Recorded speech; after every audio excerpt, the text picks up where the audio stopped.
കിച്ചണിലേക്ക് സ്വാഗതം. പരിശുദ്ധ റമളാൻ ആരംഭിച്ചിരിക്കുകയാണ്. വ്രതാനുഷ്ഠാനത്തിനോടൊപ്പം തന്നെ ഒരു ആത്മസംസ്കരണത്തിന്റെ മാസം കൂടിയാണിത്. രാവിലെ തന്നെ പ്രാർത്ഥനകളും മറ്റു കാര്യങ്ങളും ഒക്കെ ഉണ്ടായിരുന്നു. അപ്പം ഇനിയിപ്പോ വളരെ കുറച്ച് സമയമേ നോമ്പ് തുറക്കാനായിട്ടുള്ളൂ. അപ്പൊ ഇന്ന് ഞാൻ നിങ്ങൾക്ക് ഒരു വെറൈറ്റി ഡെസേർട്ടാണ് തയ്യാറാക്കി കാണിക്കുന്നത്. അപ്പൊ കുട്ടികൾക്കൊക്കെ ഇതെന്തായാലും ഇഷ്ടപ്പെടും. ഒരു അടിപൊളി ഡെസേർട്ട് തന്നെ ആയിരിക്കും. അപ്പൊ നിങ്ങൾ എല്ലാവരും ഇത് ട്രൈ ചെയ്ത് നോക്കിയിട്ട് ഫീഡ്ബാക്ക് കൂടി പറയണം കേട്ടോ, എങ്ങനെ ഉണ്ടായിരുന്നു എന്നുള്ളത്. അപ്പൊ നമുക്ക് ഇതിൽ എന്തൊക്കെ ഇൻഗ്രീഡിയൻസ് വേണമെന്ന് നോക്കാം. സാധാരണ വീട്ടിലുള്ള ഇൻഗ്രീഡിയൻസ് കൊണ്ടാണ് ഞാനിത് തയ്യാറാക്കാനായിട്ട് പോകുന്നത്. ഇതിനുവേണ്ടി നമുക്ക് 2 ടേബിൾ സ്പൂൺ കോൺഫ്ലവർ, 1/2 കപ്പ് ചവ്വരി, 2 ടേബിൾ സ്പൂൺ പാൽപ്പൊടി, 3 tablespoon butter, 2 tablespoon ബദാം, 2 tablespoon cashew, vanilla essence 1 teaspoon, dates 2 tablespoon, ഏലക്ക പൊടിച്ചത് 1/2 ടീസ്പൂൺ, പാല് 2 കപ്പ്, 1/2 കപ്പ് വെള്ളം, പിന്നെ ആപ്പിളും ഏത്തപ്പഴവും, പിന്നെ നെസ്ലെ മിൽക്ക് മെയ്ഡ് 1 ടിന്നും വേണം. അപ്പം നിങ്ങൾക്കും ഇതുപോലെ മിൽക്ക് മെയ്ഡ് കൊണ്ടുള്ള വെറൈറ്റി റെസിപ്പികൾ തയ്യാറാക്കാം. ഇപ്പം മിൽക്ക് മെയ്ഡിന്റെ വെബ്സൈറ്റ് ആയ www.milkmaid.in ചെന്ന് കഴിഞ്ഞാൽ 100-ൽ പരം വിവിധ തര റെസിപ്പികളാണ് നമ്മൾക്ക് അവിടെ കാണാൻ സാധിക്കുന്നത്. അപ്പൊ എന്തായാലും ഈ റംസാൻ നമുക്ക് മിൽക്ക് മെയ്ഡിനൊപ്പം. അപ്പൊ നമുക്ക് നമ്മളുടെ റെസിപ്പിയിലേക്ക് പോകാം. ആദ്യം തന്നെ നമുക്ക് ചൂട് കട്ടിയുള്ള ഒരു പാൻ അടുപ്പത്തേക്ക് വെച്ച ശേഷം നമ്മൾ ഈ എടുത്തു വെച്ചിരിക്കുന്ന വെള്ളം ഇതിലേക്ക് ഒഴിച്ചു കൊടുക്കാം. വെള്ളം ഒന്ന് തിള വരുന്ന ആ ഒരു ടൈമിൽ നമുക്ക് കഴുകി എടുത്ത് വെച്ചിരിക്കുന്ന ചവ്വരി ചേർത്ത് കൊടുക്കണം. ചവ്വരി ഉപയോഗിക്കുമ്പോൾ എപ്പോഴും നമ്മൾ പുതിയ ചവ്വരി തന്നെ ഉപയോഗിക്കാൻ ശ്രദ്ധിക്കണം. എന്നിട്ട് ഇതുപോലെ ഒന്ന് ഇളക്കി കൊടുക്കാം. പെട്ടെന്ന് നമുക്കിത് വെന്ത് കിട്ടും. അപ്പോൾ നല്ല ക്രിസ്റ്റൽ ക്ലിയർ ആയിട്ട് വെന്ത് കിട്ടിയിട്ടുണ്ട്. ഇത് കാണുമ്പോൾ തന്നെ അറിയാം. അപ്പൊ ചവ്വരി ഇവിടെ വെന്തത് നമുക്കൊന്ന് മാറ്റി വെക്കാം. ഇനി നമുക്ക് മറ്റൊരു പാൻ അടുപ്പത്തേക്ക് വെച്ച ശേഷം നമ്മൾ ഈ എടുത്തു വെച്ചിരിക്കുന്ന ബട്ടർ ഇതിലേക്ക് ഇട്ടിട്ട് ഒന്ന് മെൽറ്റ് ചെയ്ത് കൊടുക്കാം. അതൊന്ന് മെൽറ്റായി വരുന്ന സമയത്ത് നമുക്ക് ഈ ബദാമും കാഷ്നട്ടും ചെറുതായിട്ട് അരിഞ്ഞത് ഇതിലേക്ക് ഇട്ടിട്ട് ഒന്ന് വഴറ്റി കൊടുക്കണം. അപ്പൊ പ്രത്യേകം ശ്രദ്ധിക്കേണ്ട കാര്യം ഈ നട്ട്സ് ഒന്നും കരിഞ്ഞു പോവാതിരിക്കാൻ നോക്കണം കേട്ടോ. അപ്പൊ ഇതുപോലെ ഒന്ന് വഴറ്റി കൊടുക്കണം. അതിനുശേഷം നമുക്ക് ഈ കുരു കളഞ്ഞ ഈത്തപ്പഴം ചെറുതായിട്ട് അരിഞ്ഞതും കൂടി ഇതിലേക്ക് ചേർത്തിട്ട് ഒന്ന് യോജിപ്പിച്ചു കൊടുക്കാം.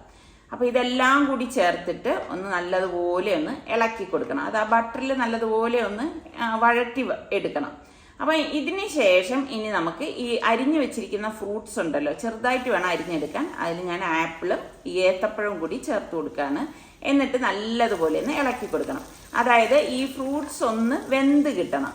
അപ്പൊ ഇതുപോലെ ഒന്ന് ഇളക്കി ഒന്ന് വെന്ത് വരുന്ന സമയത്ത് നമുക്ക് ഈ പൊടിച്ചു വെച്ചിരിക്കുന്ന ഏലക്കാപ്പൊടിയും കൂടി ഇതിലേക്ക് ചേർത്തിട്ട് എല്ലാം ചേർത്തൊന്ന് യോജിപ്പിച്ചു കൊടുക്കാം. അപ്പൊ ഇത് പെട്ടെന്ന് നമുക്ക് വെന്ത് കിട്ടും കേട്ടോ. ഇതുപോലെ ഒന്ന് ഇളക്കിയ ശേഷം നമുക്ക് ഈ ഗ്യാസ് ഓഫ് ചെയ്ത് മാറ്റി കൊടുക്കാം.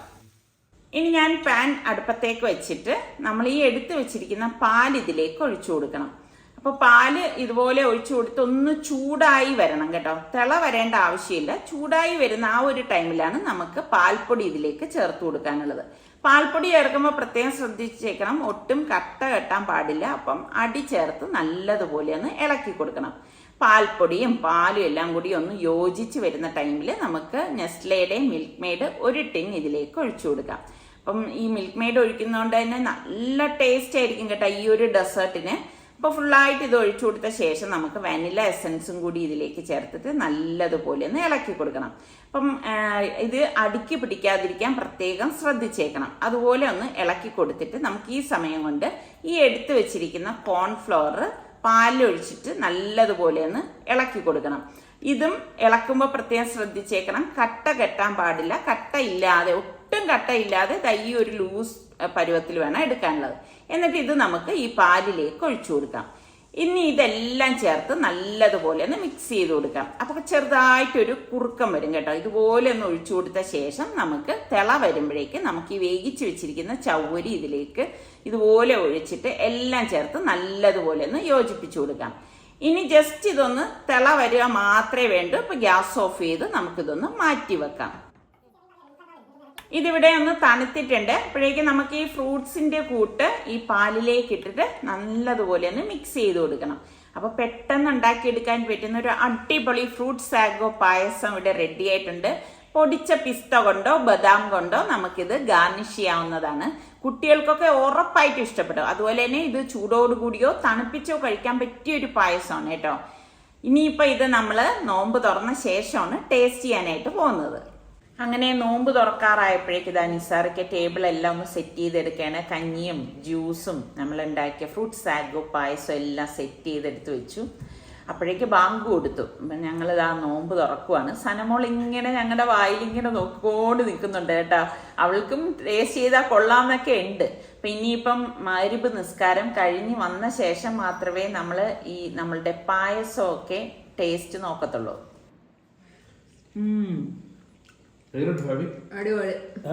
സനമോക്ക് വേണോ? തരട്ടെ ഇച്ചിരി. സനമോക്ക് കുറച്ച് തന്നാ മതിയാ. ഇത് നമുക്ക് നന്നായിട്ട് തണുപ്പിച്ച് ഉപയോഗിക്കാം. അതല്ല ചൂടോടെ വേണമെങ്കിലും ഉപയോഗിക്കാൻ പറ്റുന്ന ഒരു അടിപൊളി വെറൈറ്റി ഡെസേർട്ടാണ് അല്ലേ ഫാബി? എങ്ങനെയാണ്? നല്ല ടേസ്റ്റ് ഉണ്ട്. നല്ല തണുത്ത് കഴിക്കുന്നത്. അപ്പൊ ഇതുപോലെ തന്നെ മിൽക്ക് മെയ്ഡ് കൊണ്ടുള്ള നിരവധി റെസിപ്പീസ്, അതായത് 100-ലധികം റെസിപ്പീസ് ഇവരുടെ വെബ്സൈറ്റ് ആയ www.milkmaid.in ചെന്നാൽ നിങ്ങൾക്ക് ലഭിക്കുന്നതാണ്. അപ്പൊ നിങ്ങൾ ഒട്ടും താമസിയാതെ അവിടെ ചെന്ന് ഓരോ റെസിപ്പികൾ എടുത്ത് ഈ റംസാന് ഓരോരോ വിഭവങ്ങൾ വെറൈറ്റി ആയിട്ട് ഉണ്ടാക്കി നോക്കൂ. കുട്ടികൾക്കൊക്കെ എന്തായാലും ഇഷ്ടപ്പെടുന്ന ഐറ്റം തന്നെ ആയിരിക്കും. എല്ലാവർക്കും ഞങ്ങളുടെ എല്ലാവരുടെയും റംസാൻ മുബാറക്.